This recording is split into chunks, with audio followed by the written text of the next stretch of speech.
the tin tile embossing folder, insert the 4 by 5 1/4 vanilla cardstock.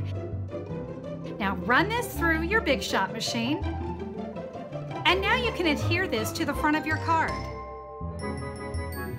With the crumb cake ink pad, stamp your sentiment with heartfelt gratitude onto the strip of Very Vanilla right in the center.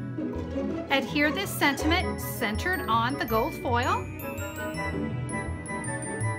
And now you can add this to the left side of your card. I lined it up with the embossed area. Now we can simply add the ribbon knot with a glue dot, and there you've got it.